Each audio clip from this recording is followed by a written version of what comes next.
خبر شامل کرتے ہیں پنجگور سے۔ ایف سی پنجگور رائفلز کی جانب غریبوں اور مستحقین میں سردی سے بچنے کے لیے گرم کپڑوں، کمبل اور دیگر اشیاء تقسیم کی گئیں۔ اس حوالے سے جرگہ ہال چتکان میں تقریب کا انعقاد کیا گیا، جس میں کمانڈنٹ پنجگور رائفلز بریگیڈیئر ظفر اقبال مہمان خصوصی تھے، جنہوں نے غریبوں مستحقین میں گرم کپڑوں، کمبل وغیرہ تقسیم کیے۔ تقریب سے کمانڈنٹ پنجگور رائفلز بریگیڈیئر ظفر اقبال نے خطاب کرتے ہوئے کہا کہ موسم سرما آتے ہی عام غریب اور مستحقین کی مشکلات میں اضافہ ہو گیا ہے، جس کے پیش نظر ہم نے مستحقین میں گرم کپڑوں، کمبل اور دیگر ضروری اشیاء کی تقسیم کا فیصلہ کیا اور پہلے مرحلے میں غریب اور مستحقین میں گرم کپڑوں کی تقسیم کا سلسلہ شروع کیا اور اس سلسلے کو آگے بھی جاری رکھیں گے۔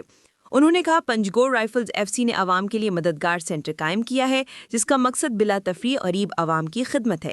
تمام ضرورت مند افراد کے لیے ہمارے ادارے کے دروازے کھلے ہیں، جو ممکن ہو سکے گا عوام کی خدمت کا سلسلہ جاری رکھیں گے۔ انہوں نے کہا امداد کی تقسیم کسی پر احسان نہیں بلکہ ہمارا فرض ہے۔ ہمارے پاس جو بھی اپنا مسئلہ لے کر آتے ہیں انہیں کبھی بھی مایوس نہیں کریں گے۔ انہوں نے کہا کہ ایف سی ہسپتال میں علاج و معالجہ کے حوالے سے تمام سہولیات دستیاب ہیں، کوئی بھی شخص کسی بھی وقت اپنا مریض علاج کے لیے لا سکتے ہیں۔